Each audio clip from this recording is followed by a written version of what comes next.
On this new episode of Dialogues for the Common Good, I'm very happy to talk with Jakub Growiec. Jakub Growiec is a professor of social science at Warsaw School of Economics. How are you doing, Jakub? Fine, thank you. Thank you very much for the invitation. It's a pleasure to have you here. Let me briefly introduce Jakub to our audience. Jakub is an economist, and he's working on economic growth, looking more specifically at issues related to production functions, determinants of growth, technological progress, productivity, R&D. And also in addition to that, Jakub, especially with his wife, works on the economics of social capital. He publishes widely in internationally recognized journals. I think Jakub worked for the Central Bank of Poland, and he's also clearly active in the policy debate, working and writing papers there. Jakub, you recently wrote a book that you, I believe, rightly so, called your magnus opus. It is entitled Accelerating Economic Growth, Lessons from 200,000 Years of Technological Progress and Human Development. So you have sent me the book, and I read it in one go. I found this an amazing walk through our history of economic growth, with an equally in-depth and thoughtful walk through our potential future as well. Thanks very much for these very kind words. So I think that's a book that definitely deserves wide attention and discussion, and I hope that in these Dialogues for the Common Good we can go through a couple of main issues that the book addresses. Basically, what you do is you discuss issues related to the history, but also to the future of economic growth. You discuss the ultimate goal of mankind, the decomposition of development, acceleration of growth, the establishment of data accounts, artificial intelligence. You redefine production functions. Well, there's simply so much depth in this book and new ideas. I believe it should be on the reading list of all economists. So definitely what we will do afterwards is try to figure out some ways how that can be done. Yes? You can help me advertise. I would be glad. I would be very, very grateful. Yes. Jakub, let's talk a bit about the content of the book and some takeaway lessons from this. Could you, for our readers, say a couple of words about the book's main message, please? So the main message is about the history of the human civilization, and I ask questions, like fundamental questions. Why is it the case that the humankind began as one of many species fighting for survival, and then there was a sequence of technological revolutions that enabled people to first conquer the world, then to move towards an agrarian society, and you know, come up with various agricultural technologies, then to expand in terms of knowledge, and then through the scientific revolution, and then eventually go towards the Industrial Revolution, which was a game changer in terms of the standards of living for the whole humankind. And eventually now we are going through a digital revolution, which is yet another complete breakthrough that basically unpins data processing from the human brain. So, I mean, I think there were at least 5 major technological revolution in the human history, and going from one revolution to another, at each time growth, whatever you would like to measure the outcome, growth accelerated by orders of magnitude, and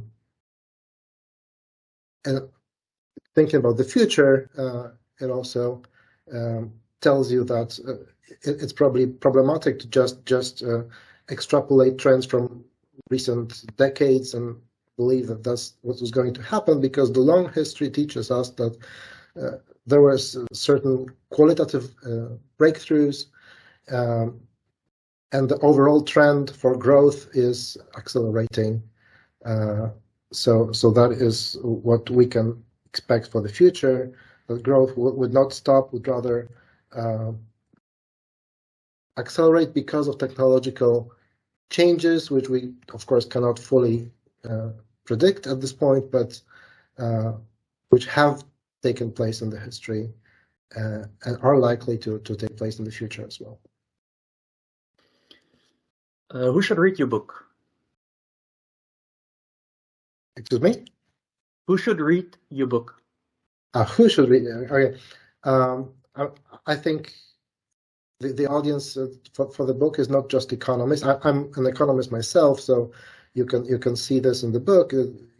This approach and this perspective is probably dominant throughout the book, but it's not just a book for economists. I think it's for everyone who is interested in the story of the humankind, like in understanding what caused the humankind to get where we got, to develop this amazing civilization. Now we do know that basically there were several stages of development that have been classified, maybe not to a degree as you have or brought together. What would you say is particularly novel in your book? I guess one of the main things is the distinction between hardware and software, or energy and information. So if you look at the whole history of development, it seems crucial to distinguish between technologies for processing energy, for getting energy to perform physical actions, and then putting those sources of energy into productive use. That would be the hardware part. And the other thing is the software part. That is information processing, data processing, storage, and communication. So, like, if you look at the long history, you could actually organize these technological revolutions as a grand pendulum of economic development. So you had revolutions in hardware and you had revolutions in software. And so you had the cognitive revolution, which basically started the expansion of the Homo sapiens across the world. There was a gradual change, evolutionarily predicated that changed the way we could process data in our brains. So that was a software revolution. But then you had the agricultural revolution, which dramatically changed the access to food for the humankind, because we could learn to transform the ecosystems in our favor, so that we could produce more units of energy per unit of land area. So that was a big revolution in the access to energy. So that's hardware. Then again, the next big revolution was in terms of software. That was the scientific revolution. Again, the scientific method, mathematizations, hypothesis testing, all of which was really strongly helped by this fantastic tool for disseminating knowledge, which is the printing press. That greatly helped process information and communicate information, spread information. Then the next big revolution was the Industrial Revolution, again in hardware, so in access to energy. So the biggest technologies of that era are the steam engine, the internal combustion engine, the electric engine. All of that is really about getting access to energy, in this case from fossil fuels mostly, and then to harness this energy and to put it into productive use. And then the versatility of the electric engine was fantastic. So that basically electricity generation could be completely split from the final use. very helpful. Again, a big revolution in terms of hardware. And then the fifth revolution that I have discussed in the book is the digital revolution, which is again a software revolution, a revolution in our capacity to process information. And this time, it's the first time in history, really. So only the last few decades are a time where information is to a large scale processed outside of the human brain. Also, the communication of information is mostly now done outside of the human brain, which never happened before in the history. I mean, with some minor exceptions, like you could basically train animals to do some things, but basically most of the time, really, it was about people thinking, people communicating, talking, and making decisions. And now this is, to an increasing extent, shifted towards digital machines. Yeah, so that would be the breakthrough. Argue that was the big idea, that this pendulum of development and hardware and software. Well, you also have to keep in mind that hardware and software are complementary. Yeah, so you need both for producing. You need to know what to do. So you need the code, the data, you need the information, but you also need to perform the physical action. So you need the energy as well. And so these two inputs are complementary, and this interplay between one and the other input is actually an important driving force that, drives the pendulum. In your book, you suggest that the next pendulum swing should be a hardware revolution. And you argue that this next hardware revolution could make us redundant in a certain sense. In a sense that, for example, all jobs will be eventually automated. Just a quick reply. I would say it's already the ongoing digital revolution that could make us redundant. It's really because in terms of processing energy and performing action, like our manual physical work is to a large degree redundant already. I mean, our value in the market, in the labor market, is mostly because of the cognitive work, right? Because of our capabilities to process information, make decisions, and so forth. And this is getting automated, and so it's already within this ongoing digital revolution that then this scenario can materialize, even before any possible future revolution in hardware. And what would this imply for wealth creation or for inequality?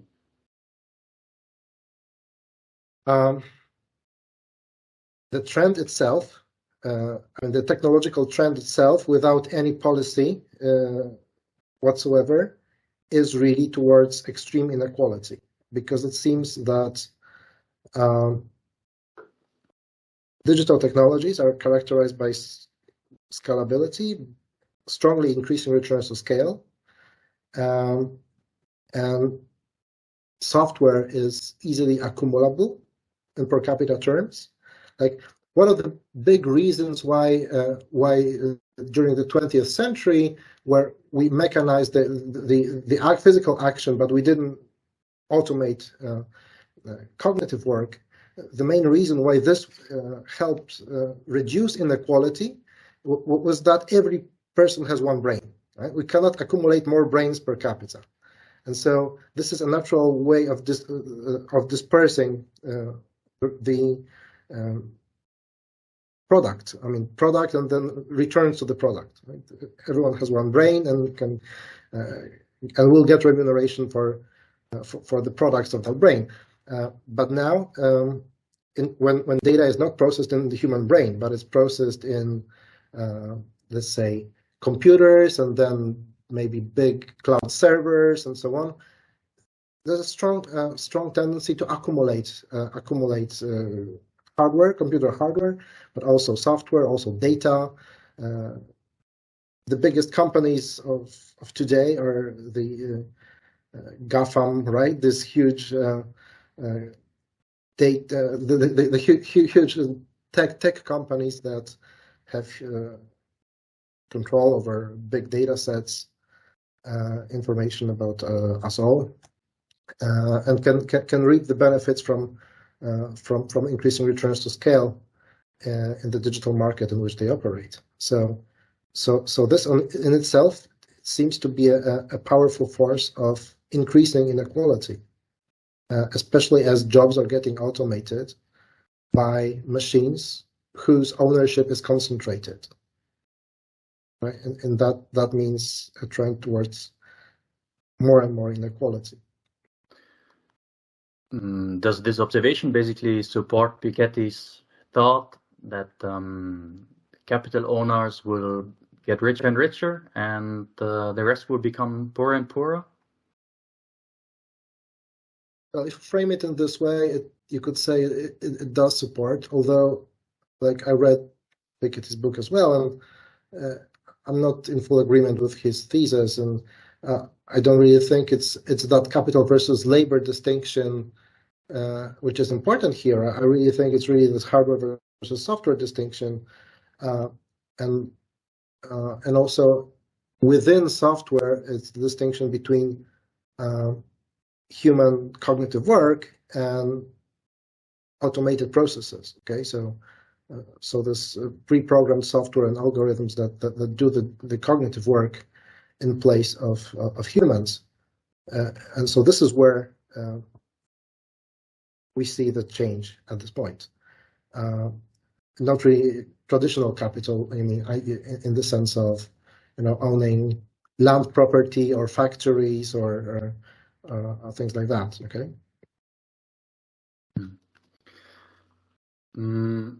Talking about software, you are suggesting that we are in dire need of developing a kind of data accounting. What is your thought behind that? Well, my thought behind that is that this data dimension is growing extremely fast.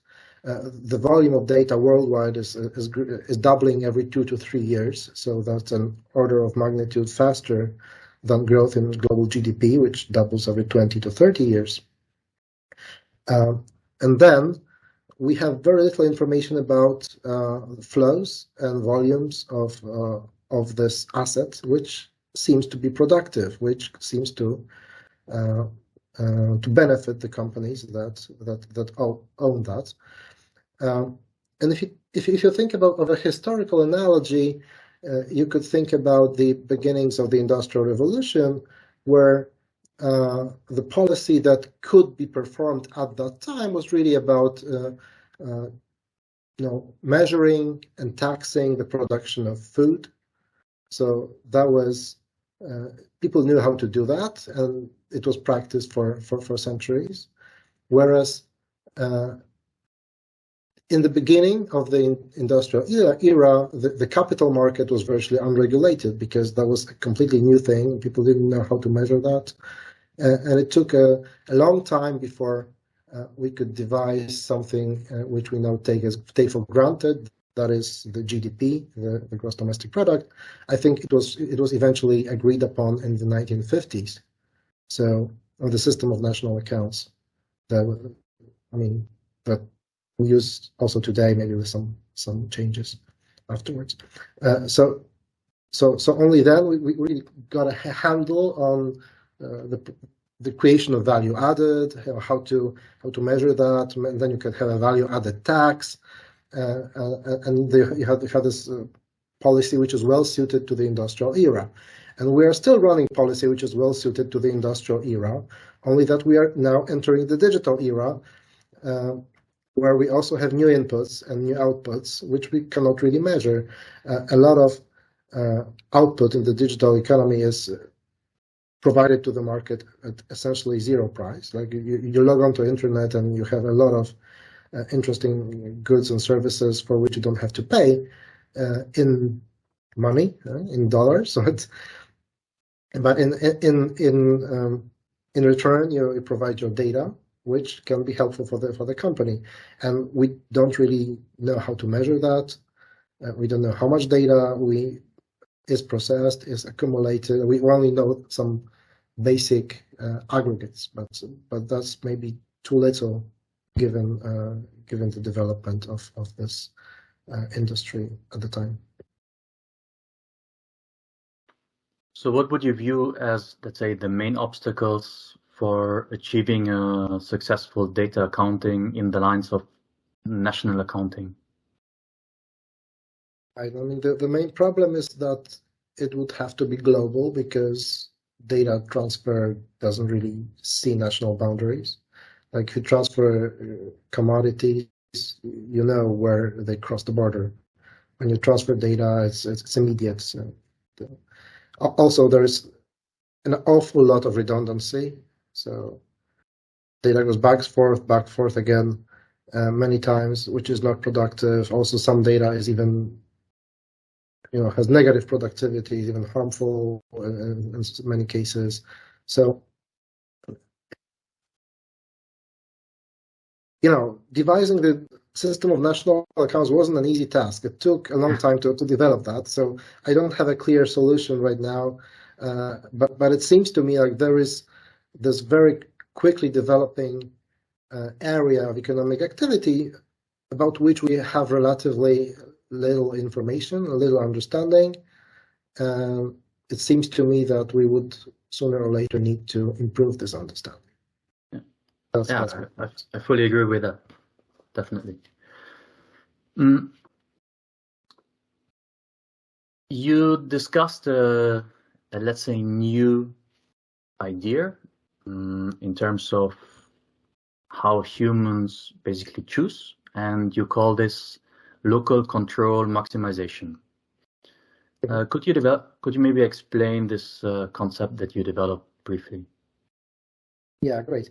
So I was thinking in terms of this book about this fundamental question: is what is the cause for growth? What drives economic growth? And of course, it's an outcome of accumulated actions of millions and billions of people. But what drove those people to do these things that culminated in development of the civilization? It seems a fundamental question to ask, and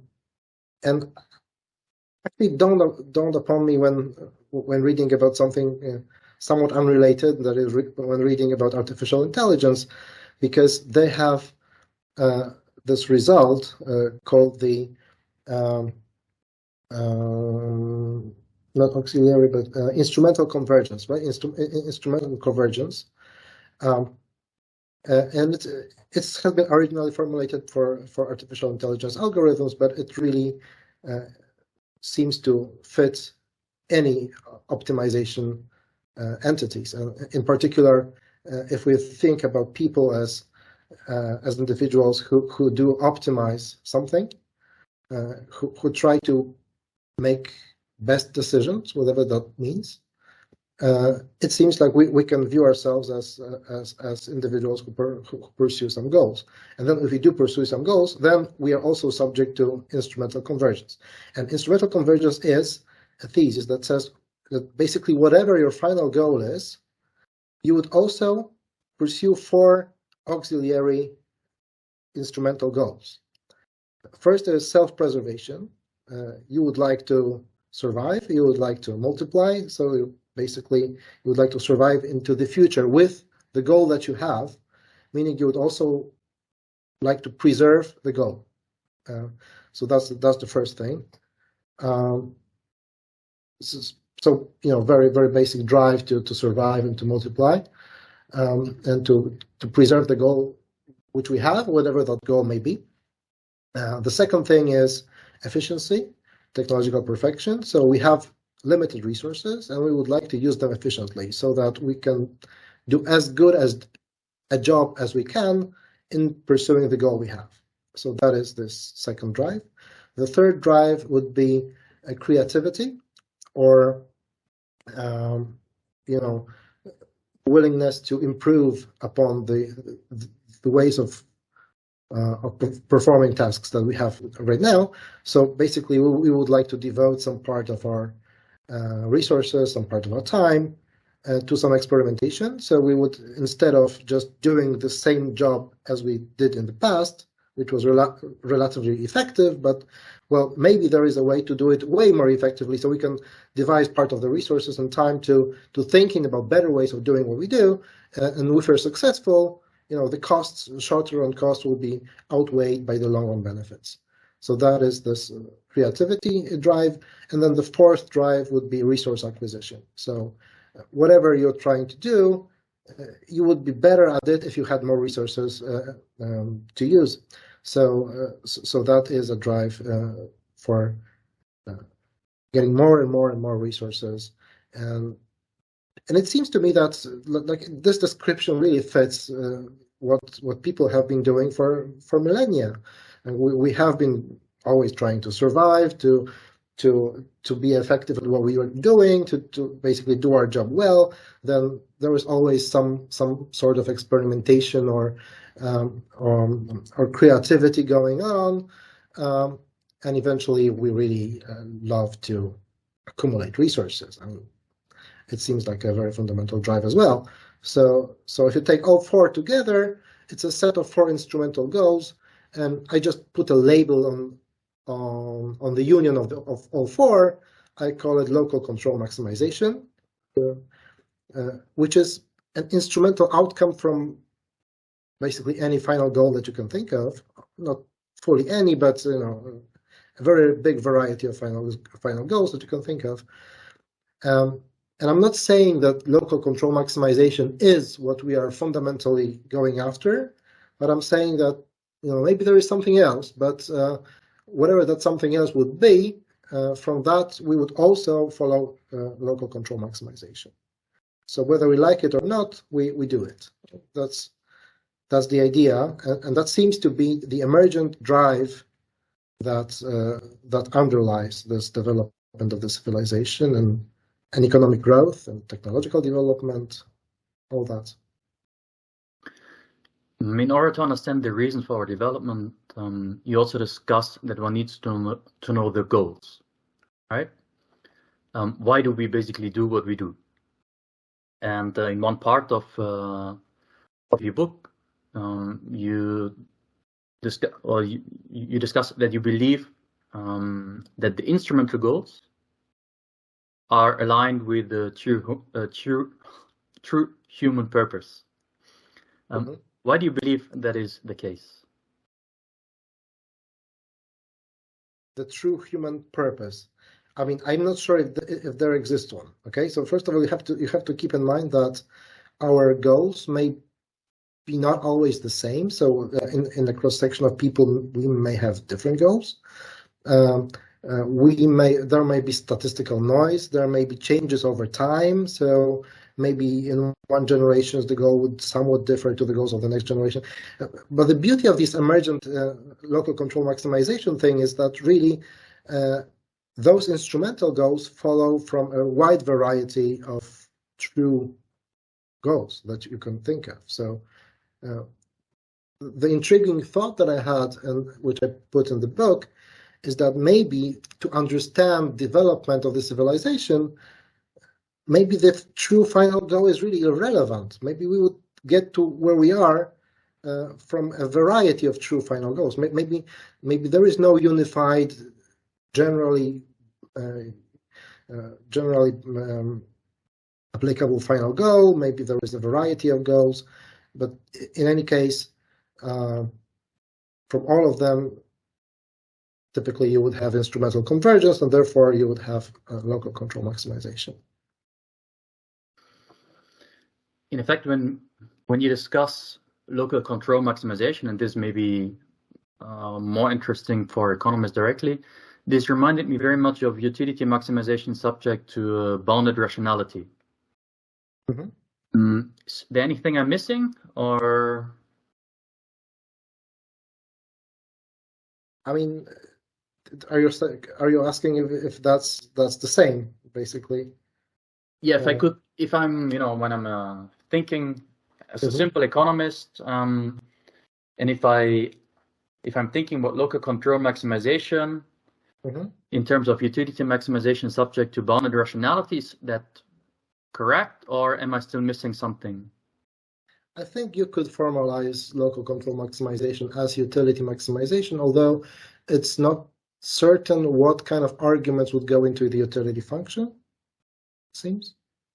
Not because, you know, this claim is rather general, whereas if you think about economic models, you typically assume that, you know, utility is derived from consumption, or maybe consumption leisure, maybe consumption leisure and, you know, human capital for children. Or, there are many variants, but there is like always a closed list which is assumed in the beginning. I'm not sure if, I mean, for practical reasons, I guess, in practical applications, I guess you could formalize it like this. But I think that would kind of blur the background. I'm quite happy about the idea of using this instrumental convergence thesis in this regard, because it seems to me that you know, it's a general premise from which I start to get something specific. So it seems very nice, a very nice thing. It's always a fun thing to see some very specific conclusion derived from a general set of assumptions. Like,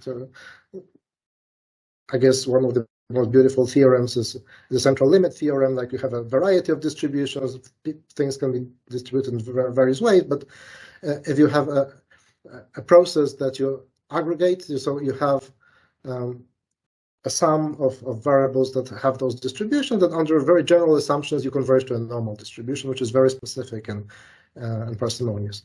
So it seems to be something like that. So from a huge variety of possible goals, which with a variety of possible variables which you can put in, actually you would still converge to this local control maximization, which is relatively specific and parsimonious. Yeah, I like that analogy to the central limit theorem. Let's take this a step further. When you talked about the instrumental convergence, you basically applied it also to artificial intelligence. And, that's where it comes from. That's okay. Omohandro and Bostrom are the authors, and they're working extensively on AI. In your book, you devoted a lot of space and thought to artificial intelligence. Yes. What is your thought about our future when it comes to AI? That's, I think, the force that will determine the future, really. If you think about the developments of the digital era, it seems like we have ongoing progress in automation and replacing people's cognitive work with data processing on machines like computers or smartphones or whatever. And so the thing is, though, that so far we only have narrow applications of automation technology. So we can automate very specific things, especially routine jobs, which are easy to codify, very repetitive. We can automate that. But if there is a complex task which is in an uncertain environment and has a lot of subsequent steps to be taken, that is hard to automate, and that's where people's skills so far have been most needed. Okay, where they seem essential, and they probably will stay essential for a while. So it seems to me that there is a big leap in productivity of a process when you fully automate the process. So if you have a process that has a few steps, and you automate like 4 out of 5, then you still have the person, the human, who performs the 5th last step, and the productivity of the whole process is really determined by the productivity of the human who does the last step, which cannot be automated. So that is partial automation. But if you can fully automate the process, then you can actually accelerate the whole process by orders of magnitude. So it seems that there is a big increase in productivity when you fully automate processes. And then the question is, how would you possibly fully automate complex processes that we see in the world today? And the answer is actually, with simple algorithm, you cannot do that because it's too complicated, too uncertain. You really need something which is increasingly able to live in this reality and to make good decisions. And that leads towards artificial intelligence, towards algorithms that can learn, that can improve their performance based on data, and that can potentially address a number of tasks at the same time, a number of tasks. And it seems to me that, well, we clearly see the trend that both the capacity and also the generality of application of AI is increasing over time. And that is what would be most important for increasing the productivity of software in the digital era. So to me, it seems like the key change that we would fully reap the benefits of the accumulated hardware is more and more advanced, more and more general artificial intelligence. And so whether this trend is going to continue is what would really determine the future of the civilization of the humankind in the digital age. In the book, you talked about the artificial intelligence that is a paperclip maximizer. Yes. What is your biggest worry when it comes to artificial intelligence? Yes. So in the case you haven't heard about the paperclip maximizer, it's a very brilliant idea by Nick Bostrom. By the way, I love the book Superintelligence by Nick Bostrom. So, well, it's a doomsday scenario basically. So it's about creating a superintelligence that is an algorithm that will be more intelligent than people are. And also, given the fact that AI algorithms can learn, can improve their performance, possibly also in the future they could rewrite their code to further improve their performance. So that could lead to a self-sustaining feedback loop and what is called an intelligence explosion.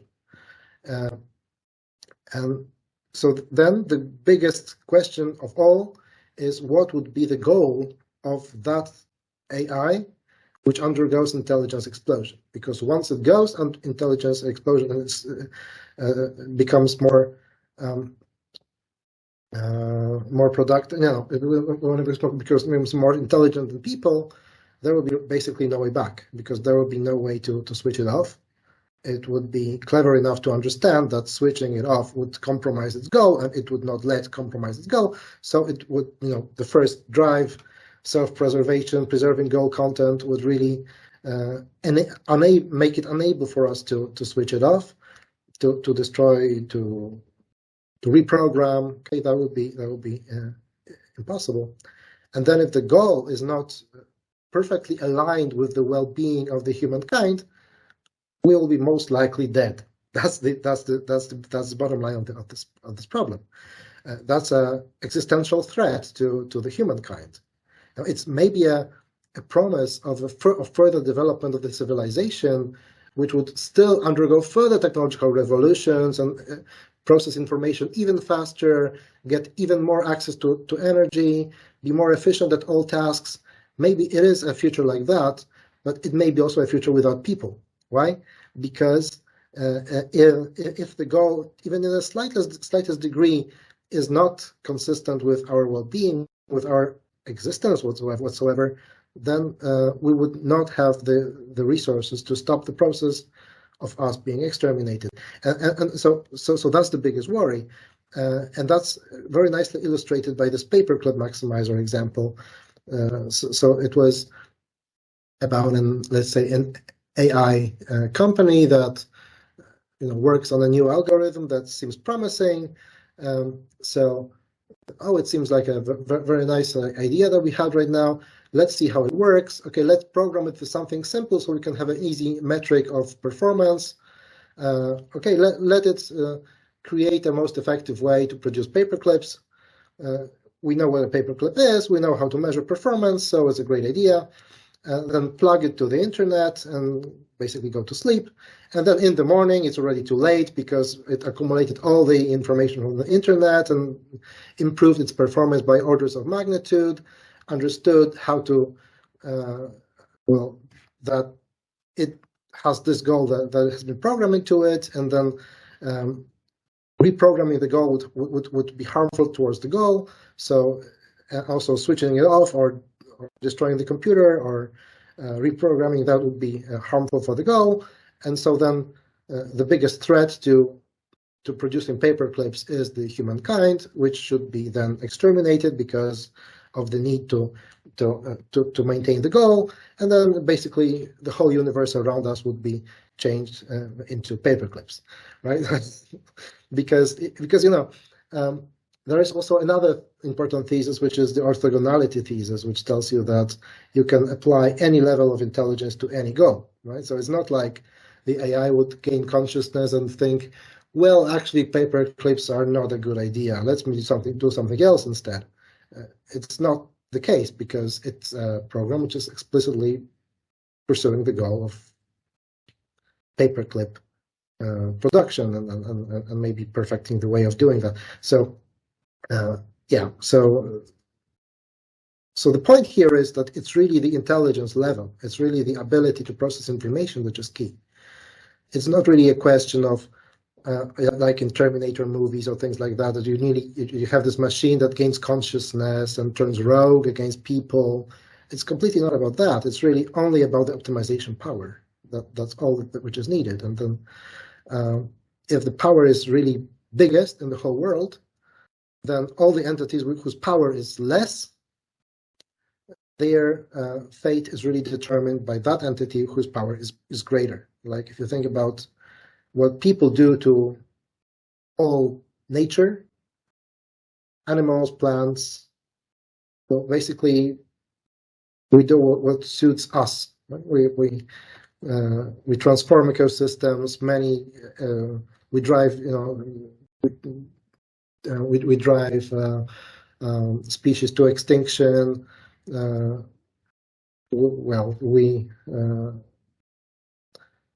We do a lot of actions that are clearly not aligned with the well-being of any given species. So, and we don't really do that because we hate this hedgehog, or maybe we even find it nice, but it's an entity which is instrumental to us only, right? It's not really a part of our local control maximization routine. Okay, it's not a specified part of our goal.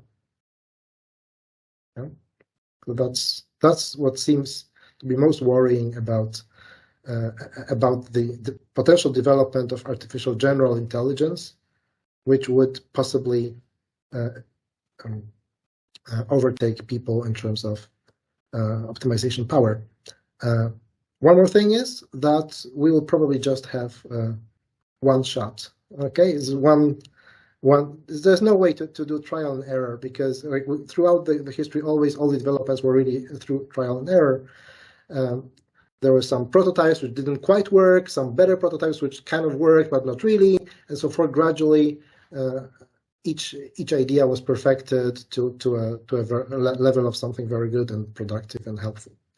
But in this case, like if we were to think about the final goal for the AI, and we would go by trial and error, well, the first wrong try would be the last one. Right? That's the worry, which is really a really big one that I have. I mean, yeah, I agree. That's a big important takeaway point, and I think it's really useful that you emphasize this. But despite all this, Boris, that you just came up with, you call yourself an anxious optimist in your book. Yes, so that spoke about the anxiety. Okay, okay. But that's let me quote then from what you said. You said that you're an anxious optimist, someone who worries not that development will stop, but that development will be so great that it will spin out of control and accidentally hurt us. Now, this applies to, I guess, the AI scenario that you just alluded to. But how do problems such as climate change, species extinction, or biodiversity loss fit in that worldview? Well, one thing to think about is the time frame. So if we believe that it is really possible that superintelligence will be created within, let's say, 50 years or maybe 100, well, then maybe this worry is more imminent and more important, therefore. But of course, at the same time, there are many unwanted consequences of the growth process that we've seen.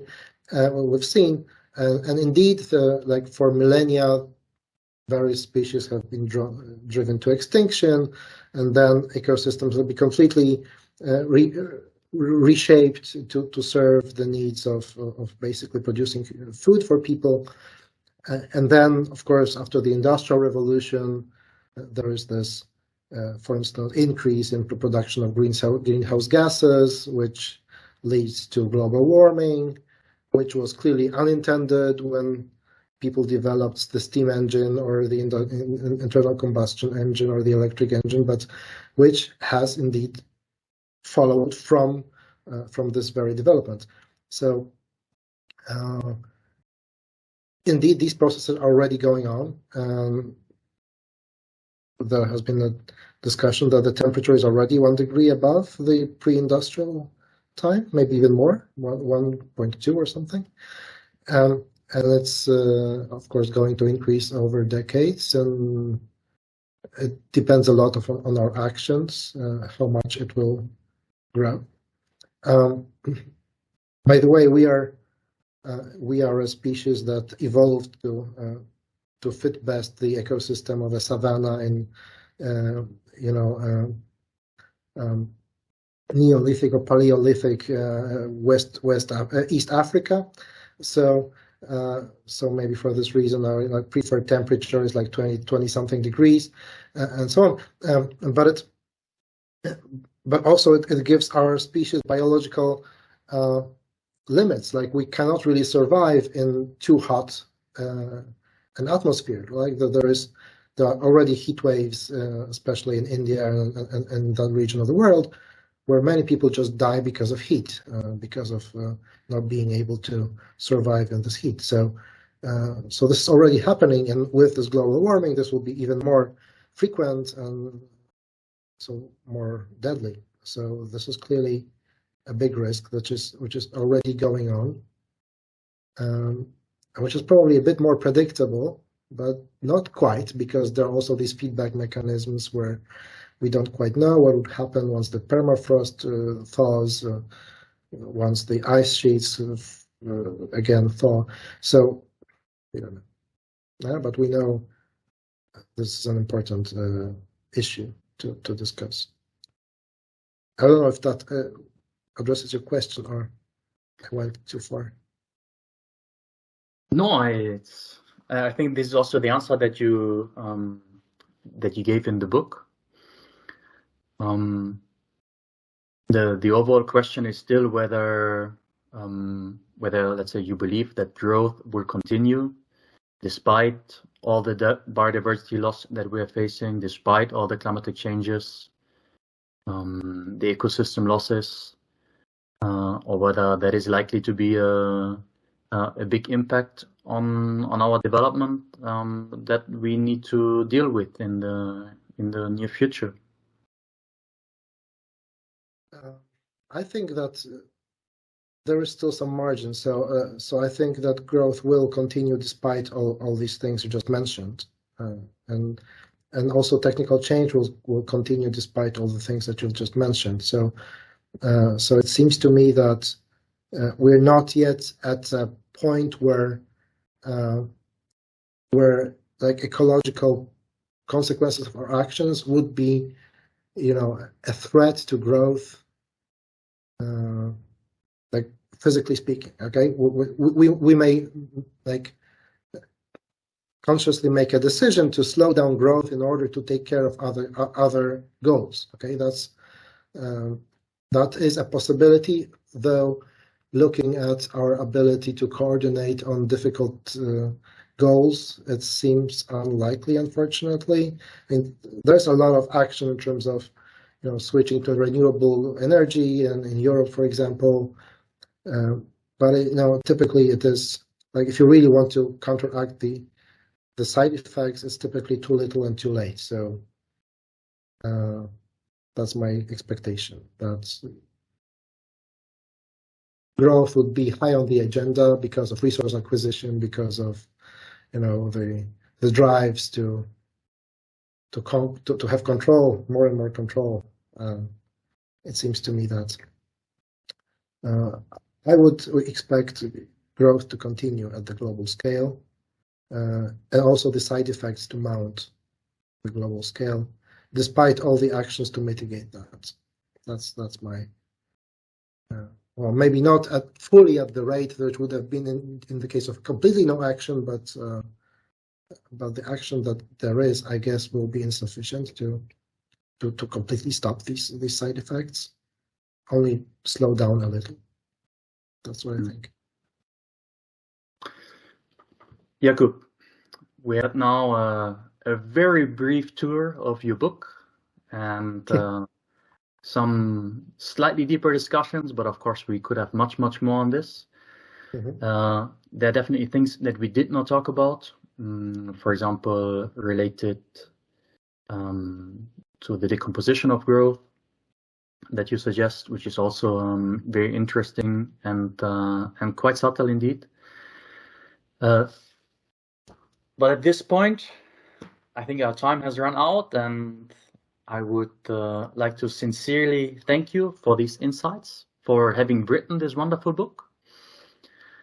And I can only suggest everybody else to take a deep look and and take as much away from the book as is possible. This is the book. Thank you, Jakub. It was a sincere pleasure. The same with me. I really enjoyed the conversation. Thank you very much. Take care.